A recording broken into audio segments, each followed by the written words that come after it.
Bismillahirrahmanirrahim. Alhamdulillah nahmaduhu wa nasta'inuhu wa nastaghfiruhu wa natawakkalu alayhi wa na'udzu billahi min shururi anfusina wa min sayyiati a'malina.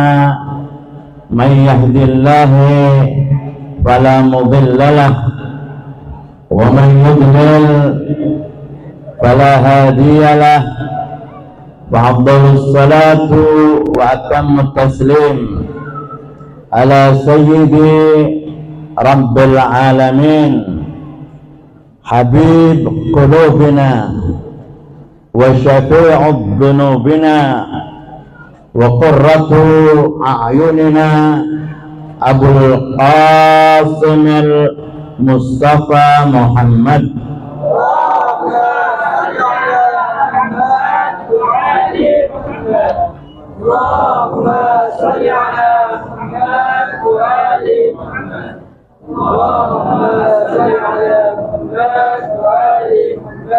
Wa ala alihi at-tayyibin at-tahirin wa ashabihil muntajabin minal an ila qiyami yaumiddin. Rabbi antiqni bil huda wa alhimni taqwak. Ikhwan dan akhwat yang dirahmati oleh Allah, assalamualaikum warahmatullahi ta'ala wabarakatuh. Qala Allah Ta'ala fi muhkami kitabih. Bismillahirrahmanirrahim. Laqad kana lakum fi Rasulillahi uswatun hasanah. Shadaqallahul aliyyul azim. Alhamdulillah, segala puja dan puji hanya milik Allah. Salawat serta salam tercerahkan kepada Habibul Qulub Sayyidina Muhammadin sallallahu alaihi wa alihi wasallam beserta segenap keluarganya yang telah Allah sucikan di dalam ayat Al-Quran, innama yuridullah liyudhiba ankumur rijsa ahlal bait wa yutahhirakum tadhira. Di dalam memperingati Maulidur Rasul sallallahu alaihi wa alihi wasallam, ada hal-hal yang perlu kita ketahui dengan baik. Kenapa kita harus memperingati? Karena tadi judulnya adalah Muhammad menyatukan kita. Sebelum nanti nama Muhammad, dalam ayat Al-Quran Allah subhanahu wa ta'ala berfirman, wa'tasimu bihablillahi jami'an wa la tafarraqu. Kita diperintahkan untuk berpegang teguh kepada talinya Allah, dan tali Allah adalah Rasulullah sallallahu alaihi wa alihi wasallam. Wa'tasim, berpegang teguhlah kepada Rasulullah, wala tatafarraqu, jangan kalian bercerai-berai. Karena Al-Quran ada dua. Al-Quran yang tidak bisa berbicara adalah Al-Quran yang kita baca di setiap saat. Di dalamnya ada surat Yasin, di dalamnya ada surat Qul dan seterusnya. Namun ada Al-Quran yang berbicara. Al-Quran yang berbicara adalah Muhammad sallallahu alaihi wa alihi wasallam. Ketika Allah subhanahu wa ta'ala memerintahkan, ini sesuai materi Muhammad, menyatukan kita. Wa'tasimu bihablillahi jami'an wala tatafarraqu, berpegang teguhlah kalian dengan tali Allah, dan tali Allah adalah Al-Quran, dan tali Allah adalah Kanjeng Rasul. Nah, ini yang tadi kita katakan, Muhammad sallallahu alaihi wa alihi akan menyatukan semua kaum muslimin ketika mereka wa'tasimu bihablillahi jami'an wala tafarraqu, maka ini akan menjadi sebuah kekuatan yang besar. Bahkan nanti kita bisa peduli kepada setiap orang-orang yang tertindas di muka bumi, khususnya ketika kita harus berbicara tentang bagaimana penderitaan bangsa Palestina. Muhammad, jika kita mencintainya dengan yang diajarkan oleh Allah dan Rasulnya, maka akan menjelma menjadi sebuah kekuatan untuk kemudian menggerakkan diri kita untuk peduli sesama kaum muslimin, sesama kaum Islam, sesama manusia. Karena apa yang nanti kita akan sampaikan, bagaimana Muhammad ini mampu menggerakkan diri kita untuk bisa peduli kepada mereka-mereka, kunul zalimina husna walil madlumina auna, jadilah kalian penolong orang-orang yang tertindas, dan jadilah kalian lawan daripada orang-orang yang berbuat kezaliman. Namun untuk semua itu, sosok yang akan menyatukan diri kita, siapakah beliau? Muhammad yang kita peringati hari kelahirannya. Untuk tujuan apa kita memperingatinya? Adakah keuntungan yang kita dapatkan dari peringatan tersebut? Adakah sesuatu yang akan kita raih dengan kita menyebut nama Muhammad sallallahu alaihi wasallam? Otomatis tidak mungkin hal ini kita lakukan tanpa ada faedah, karena Allah melarang kita untuk melakukan sesuatu yang sia-sia, yang mubazir, tidak diperbolehkan. Otomatis kita ketika memperingati hari kelahiran manusia sebaik yang berjalan dengan dua kaki,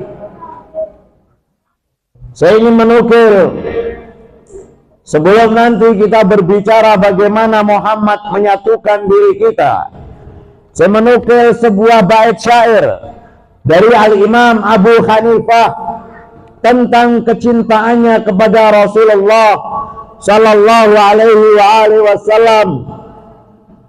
Beliau katakan, wallahi ya khairal khalaiqi innali qalban masyukan la yarumu siwaka. Beliau mengatakan, antal ladhi laulaka ma khuliqal imra'un kalla wala khuliqal wara laulaka. Ini manusia yang kita peringati.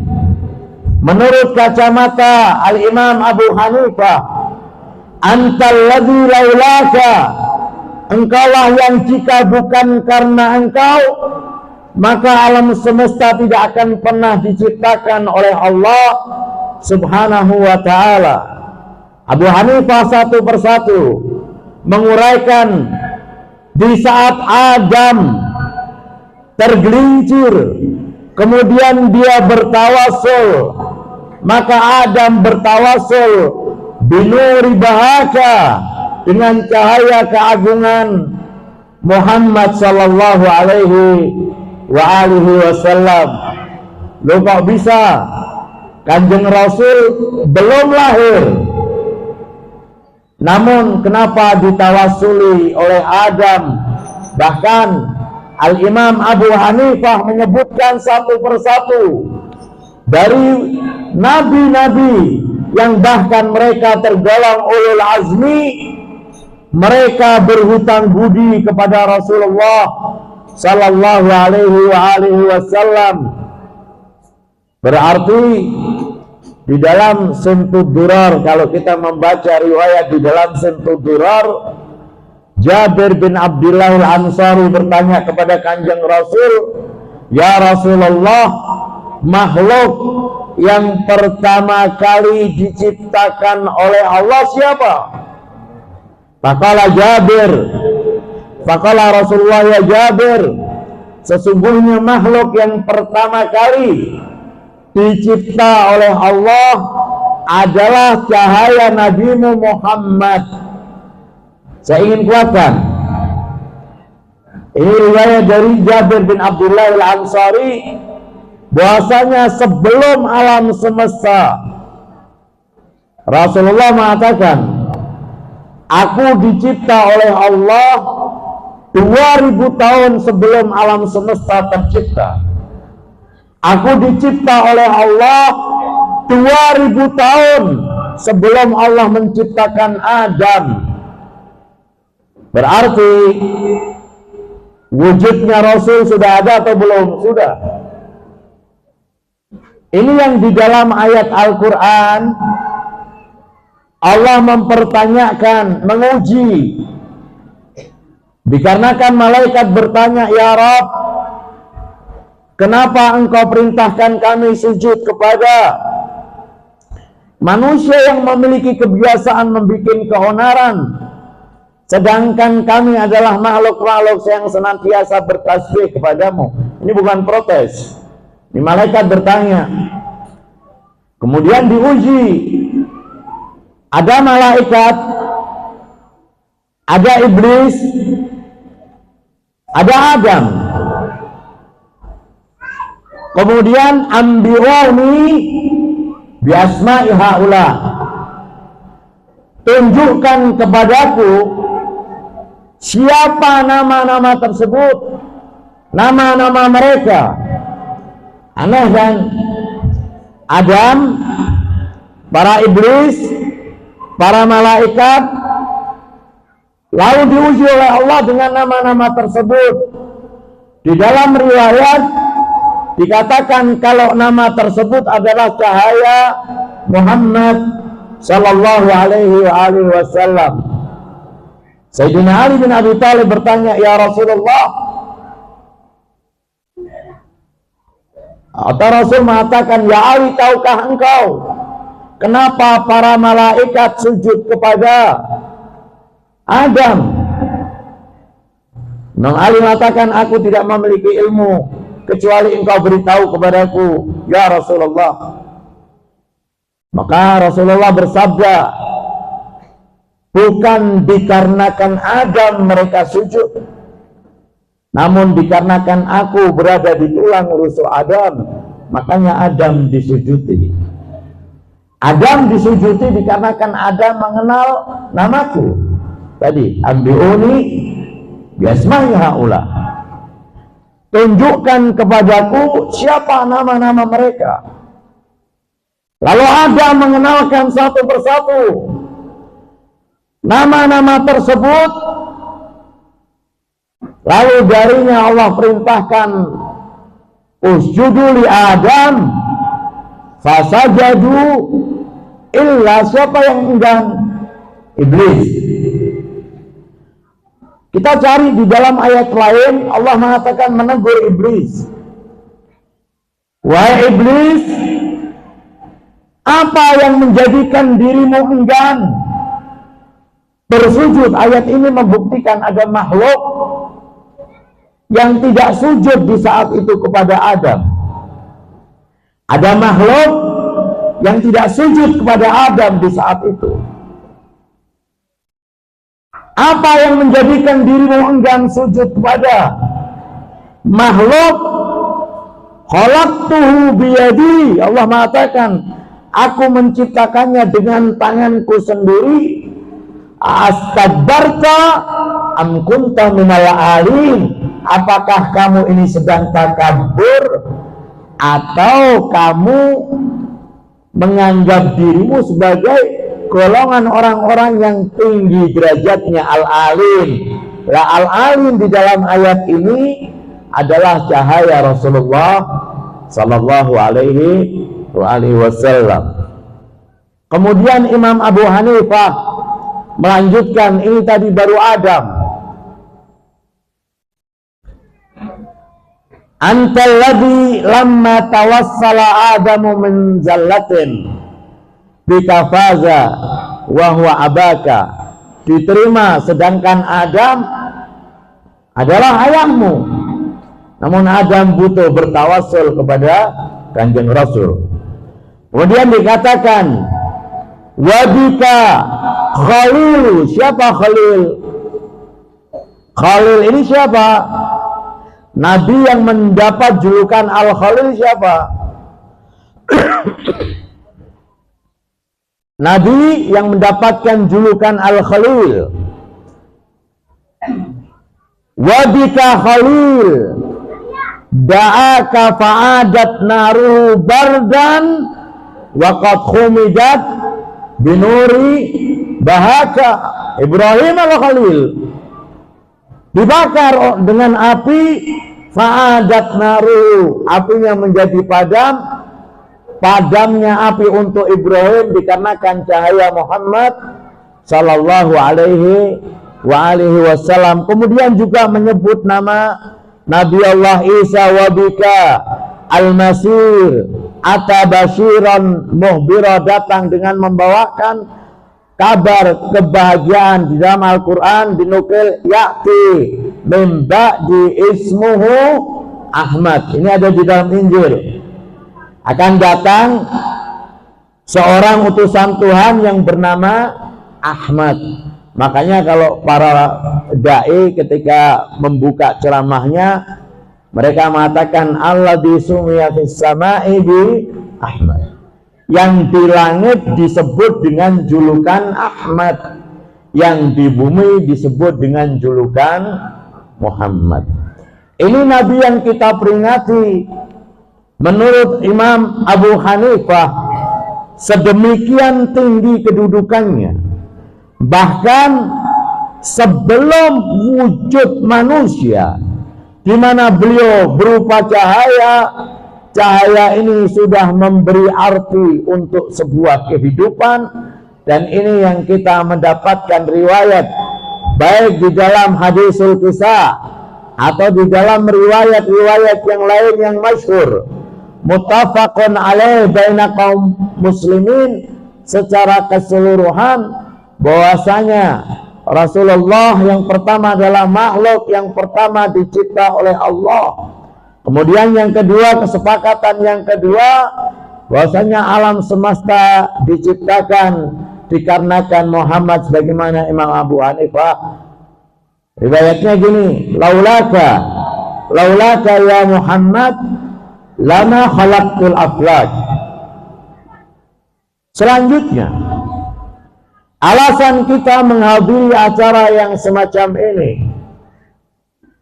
sebelum nanti kita berbicara kewajiban apa kepada Nabi yang begitu besar jasanya di dalam kehidupan kita. Nabi memiliki jasa yang begitu besar di dalam kehidupan kita. Jangankan kita, ikhwan dan akhwat, rombongan manusia datang. Wa minal laili fatahajjat, kan itu ayatnya, nafilatan lak asa ayat asaka rabbuka maqamam mahmud. Ini riwayat berbicara tentang maqam mahmud. Maqam mahmud adalah maqam syafaat. Rombongan manusia datang kepada Adam, meminta syafaat kepada Adam, pertolongan artinya. Adam mengatakan, jangan aku, kamu harus datang kepada Nuh. Rombongan datang kepada Nuh. Nuh mengatakan, jangan, bukan aku, seharusnya yang kamu datangi adalah Ibrahim, karena Ibrahim adalah Khalilullah. Rombongan datang kepada Ibrahim, ya Ibrahim, tolonglah kami, berikan syafaat untuk kami. Nanti kita baca, la yatakallamuna illa man adina lahur rahman wa qala shawaba, hari di mana tidak ada satupun yang diizinkan untuk berbicara. Berbicara saja tidak boleh, apalagi lebih dari berbicara. La yatakallamuna illa man adina lahur rahman wa qala shawaba, yang hanya diizinkan adalah baginda Rasulullah. Datang kepada Ibrahim, sekalipun Ibrahim dikatakan Khalilullah, Ibrahim menolak. Yang harus kamu datangi adalah Musa, dikarenakan Musa adalah Khalilullah, makhluk yang banyak berbicara dengan Allah. Datang pula kepada Musa, Musa mengucapkan kalimat yang sama, bukan aku yang harus kamu datangi, adalah Isa, karena Isa adalah ruhnya Allah subhanahu wa ta'ala. Rombongan manusia ini mendatangi Isa. Isa seraya berkata, alaikum bi Muhammadin fa innahu khatamun nabiyyin. Yang harus kamu datangi bukan aku, yang harus kamu datangi adalah Muhammad, karenanya kenabian kami semua diterima oleh Allah subhanahu wa ta'ala. Jadi dikarenakan Muhammad, kenabian Adam diterima, kenabian Nuh diterima. Kalau di dalam bahasa Arab, khotam itu artinya cincin. Orang dulu nyetempel itu pakai cincin. Orang kalau nyetempel itu pakainya apa? Cincin. Lah Kanjeng Nabi disebut khatamul anbiya, khatamun nabiyyin. Dia penstempel kenabian para nabi dan penstempel kerasulan para rasul. Artinya apa? Kelak nanti Rasulullah akan bersaksi atas kenabian semua para nabi dan kerasulan semua rasul. Jika Rasul bersaksi dan mengiyakan, maka kenabian Adam diterima Allah dan semua nabi yang lain. Ini khatamun nabiyyin. Nabi Isa mengatakan apa? Alaikum bi Muhammadin fa innahu khatamun nabiyyin. Yang harus kamu datangi adalah Muhammad, karena Muhammad adalah yang menyetempel, yang mengesahkan kenabian semua nabi yang pernah dicipta oleh Allah. Rombongan ini pun datang kepada Muhammad dan mereka mendapatkan apa yang mereka harapkan, yaitu syafaat. Ini sampai jam pinten mari. Tasih wonten bedal. Tasih nggih. Shallu ala Muhammad wa ali Muhammad. Allahumma shalli ala Muhammad wa ali Muhammad. Allahumma shalli ala Muhammad wa ali Muhammad. Allahumma shalli ala Muhammad wa ali Muhammad. Maulidur Rasul, dikenangnya Rasulullah, diingatnya Rasulullah. Beliau berikan apa di dalam kehidupan kita?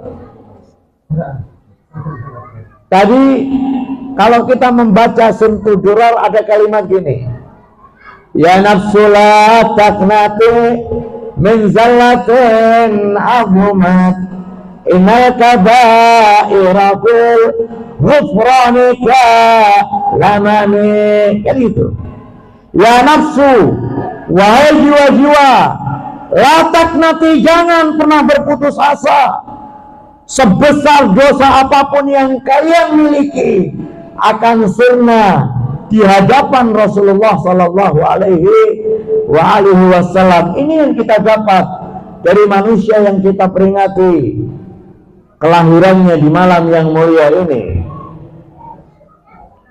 Manusia yang kita peringati di malam ini adalah manusia yang di dalam bait syair tadi dikatakan, ya nafsu wahai jiwa-jiwa, jangan pernah berputus asa.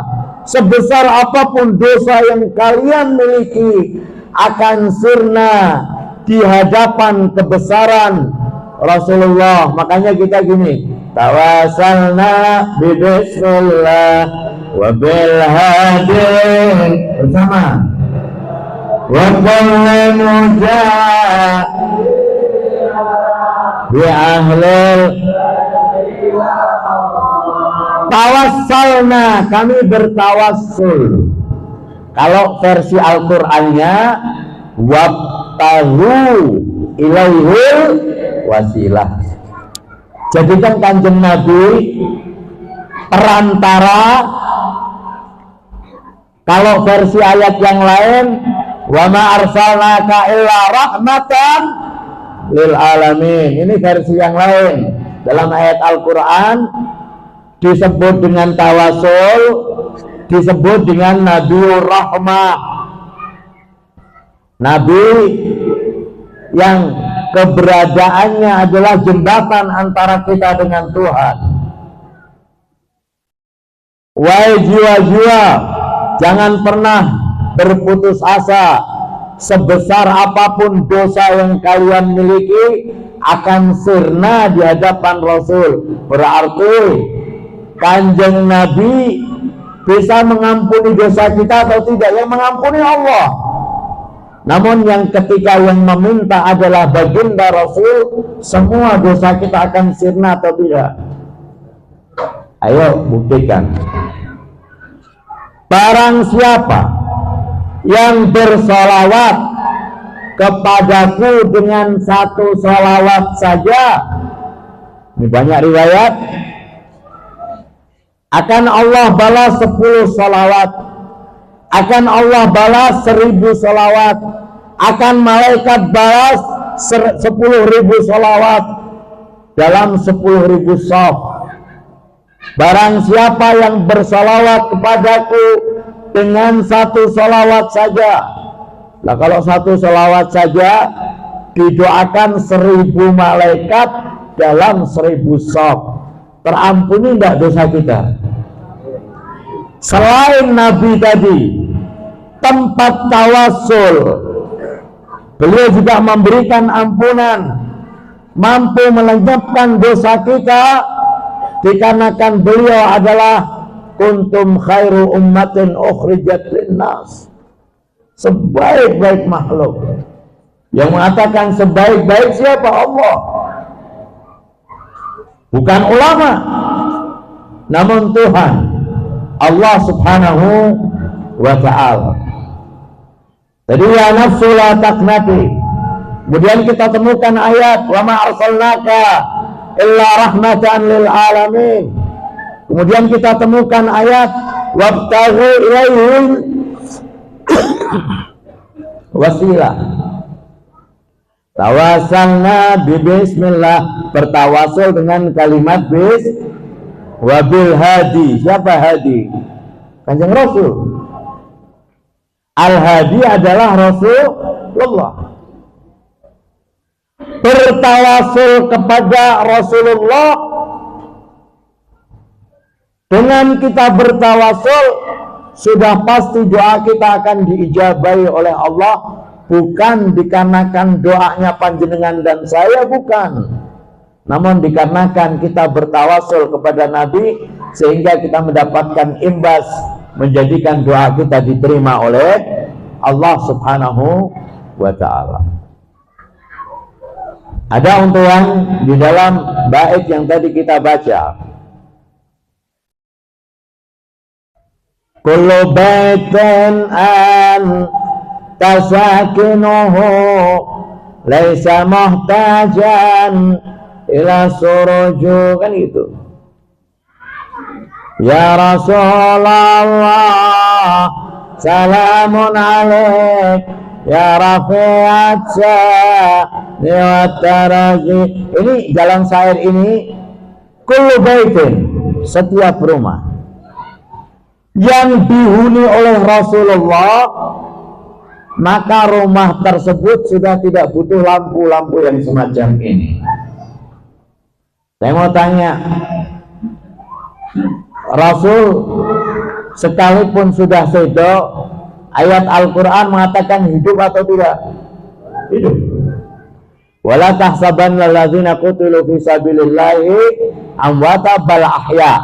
Berarti Rasul masih hidup. Makanya panjenengan dan saya ketika tahiyat, at-tahiyatul mubarakatus shalawatu, kemudian kita mengucapkan assalamu alaika.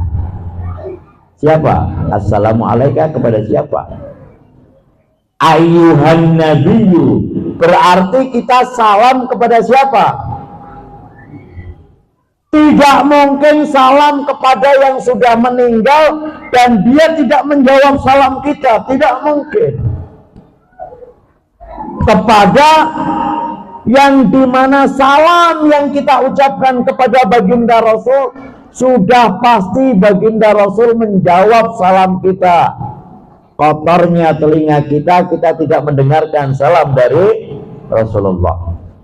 Di dalam kita berziarah, di dalam kita mendatangi pusara Rasul, mengucapkan salam, assalamualaikum ya sayyidi ya Rasulullah, sudah pasti. Karena ini apa? Rasul hidup. Kita mengucapkan salam. Ini Rasulullah Sallallahu Alaihi Wasallam di dalam bait syair Imam Abu Syairi. Imam Bushairi mengatakan kullu baitin anta sakinuhu. Setiap rumah yang ada Kanjeng Rasul. Teman-teman sekalian, ikhwan dan akhwat, yang dimaksud rumah tidak harus yang semacam ini. Berarti manfaatnya Rasul untuk ketika hidup saja. Berarti setelah mati, setelah sedo, Rasulullah tidak bermanfaat. Enggak, bukan semacam itu. Mau dulu di era Rasul hidup ataupun di era di mana Rasulullah sudah sedo, setiap rumah yang di dalamnya ada sholawat kepada Rasulullah, ada cahayanya Rasul, ada namanya Rasul. Jika di rumah ada nama Muhammad, maka rumah itu tidak akan dihinggapi dengan kefakiran. Kan gitu riwayatnya. Makanya Imam Bushairi mengatakan setiap rumah yang ada Muhammad, maka rumah tersebut tidak butuh cahaya. Ini tidak harus ketika Rasulullah hidup di saat itu. Bahkan setelah beliau mati, asal namanya, asal salawatnya, asal cinta kita kepada baginda berada di rumah kita, sebuah rumah yang digunakan mengundang saudara-saudara yang lain, menyebut nama kekasihnya Allah Subhanahu wa Ta'ala yang bernama Muhammad. Dengarkan riwayat yang saya akan bacakan. Suatu ketika malaikat yang naik berjumpa dengan malaikat yang turun. Malaikat yang naik bertanya, malaikat yang hendak turun bertanya, aku mencium aroma harum yang tidak pernah aku dapatkan dari malaikat selain dirimu. Malaikat yang tadi naik berkata, barusan aku mendatangi acara yang semacam ini, acara yang kita kumpul di dalamnya. Aku baru mendatangi acara di mana nama kekasih Allah dipuja-puja yang bernama Muhammad. Kata Attarna, lalu kami mendapatkan wewangian. Kata malaikat yang hendak turun tadi, hantarkan kami ke rumah malaikat ke rumah majelis tersebut. Malaikat tadi mengatakan mereka sudah pulang masing-masing ke rumahnya. Hantarkan kami ke rumahnya, karena aku yakin di rumah orang. Perhatikan dengan baik, ini yang ingin menjadi materi kita.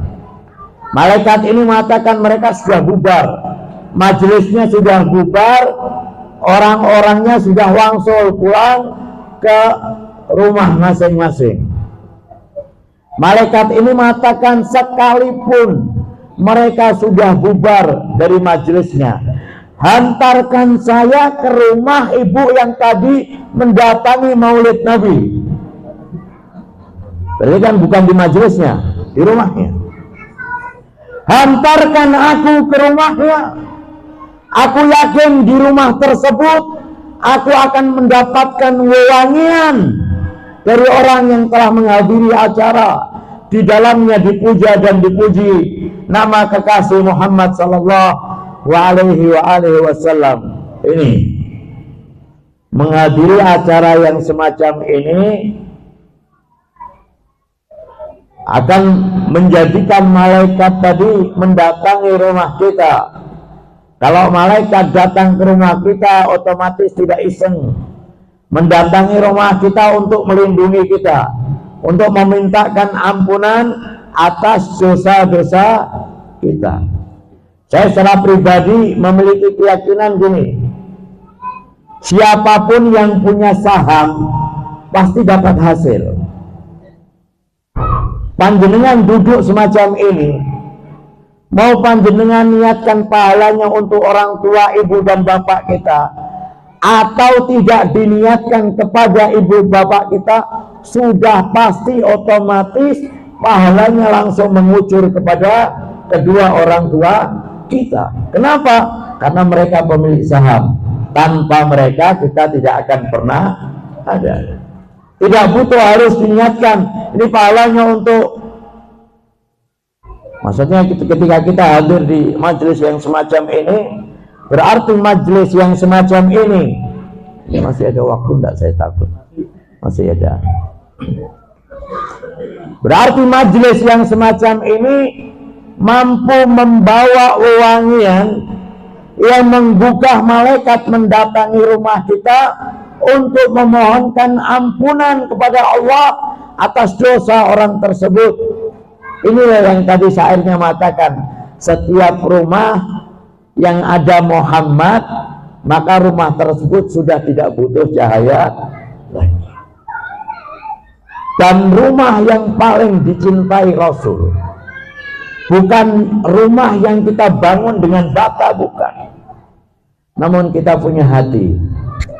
Hati kita ini harus ada Muhammad sallallahu alaihi wasallam.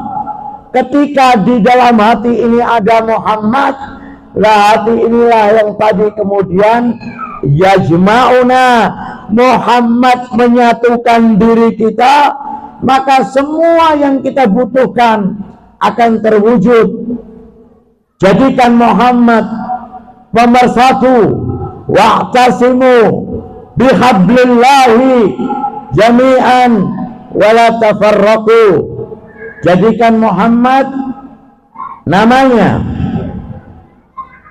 cahayanya, salawatnya, faedah syafaatnya, dan semua yang akan kita dapatkan dari baginda Rasulullah menjelma menjadi sebuah kekuatan. Bahkan kekuatan ini mampu menyadarkan keseluruhan kaum muslimin. Ternyata di sana ada orang-orang yang tertindas, yang butuh pertolongan. Karena Rasulullah yang kita cintai mengatakan, man asbah walam yahtam bi umuril muslimin falaysa bi muslim. Barang siapa yang bangun di pagi hari dan mereka tidak mementingkan urusan kaum muslimin, maka mereka bukanlah orang muslim, atau keislamannya akan diragukan. Jadikan Rasulullah Muhammad sallallahu alaihi wasallam yang kita tadi sudah membicarakan keutamaannya, dan apa yang kita bicarakan adalah satu tetes dari 7 samudra, 7 lautan keutamaan yang dimiliki Rasulullah sallallahu alaihi wasallam. Dalam bait Imam Abu Syairi dikatakan, da'mad da'anhu nasara fi nabiyyihim wahkum bima syi'ta madhan wahtakimi fa inna fadla rasulillahi laisa lahu haddun fayu'riba anhu fayu'riba anhu natikun bifami. Selagi bisa dipuji maka terbatas, selagi bisa dipuji maka terbatas. Imam Bushairi mengatakan, fa inna fadla Rasulullah, sesungguhnya keutamaan Rasul laisalahu, tidak ada haddun, tidak ada batas yang mampu membatasinya, dan tidak ada lisan yang mampu menguraikannya. Maka apa yang tadi kita sampaikan adalah satu tetes dari 7 samudra bahkan lebih. Sayyidina Ali ini penutup. Kalimat penutup ini biasanya penggembira. Sayyidina Ali bin Abi Thalib pernah ditegur oleh orang Yahudi. Ya Ali, dari awal sampai terakhir seolah di bumi ini hanya ada Muhammad. Nabiku Musa juga mulia. Nabiku Musa juga mulia. Kemudian Imam Ali bin Abi Thalib karamallahu wajhah menjawab, wa in tu'addu ni'matallah la tuhsuha. Ini ayat. Jika kamu ingin menghitung kenikmatan Tuhan, tidak akan terhitung. Tidak akan terhitung.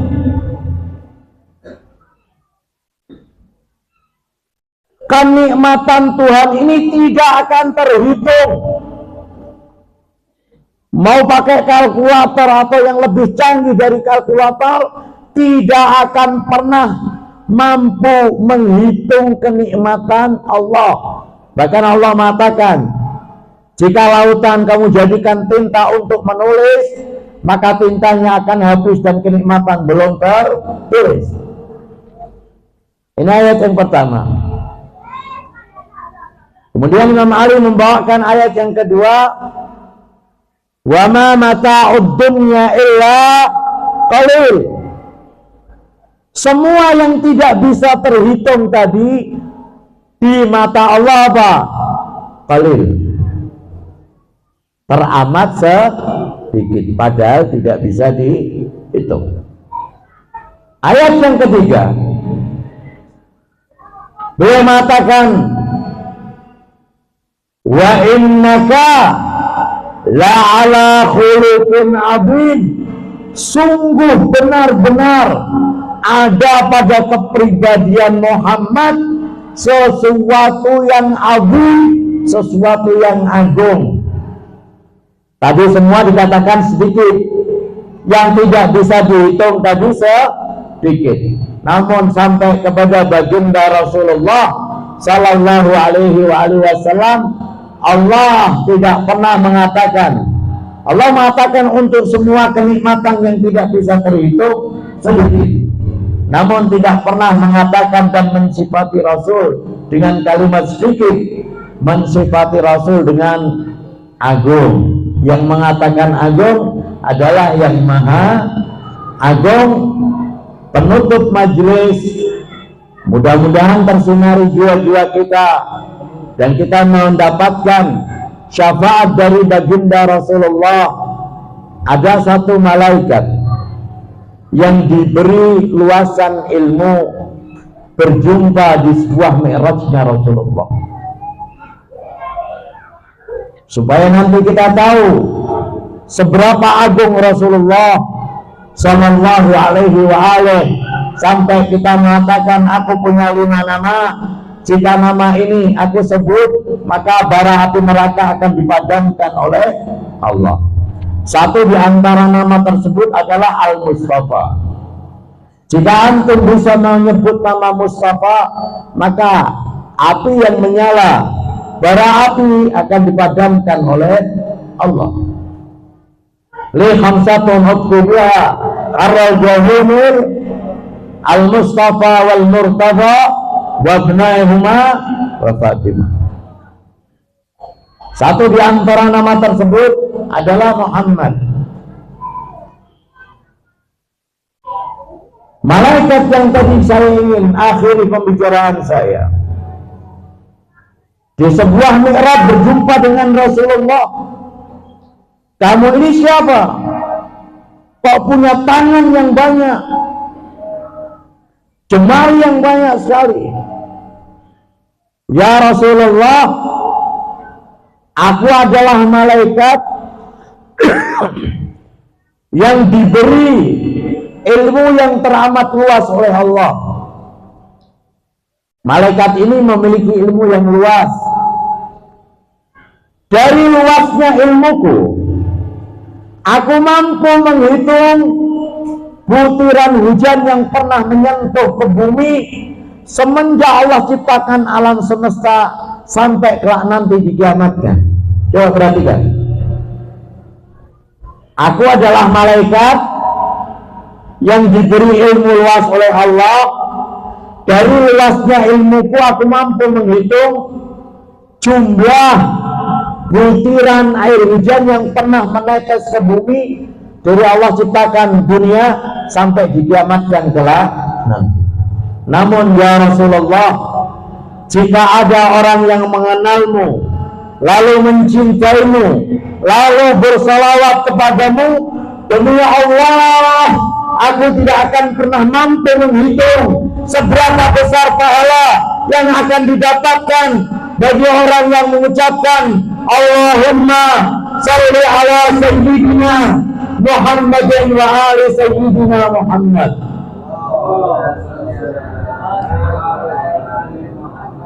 Allahumma salli ala sayyidina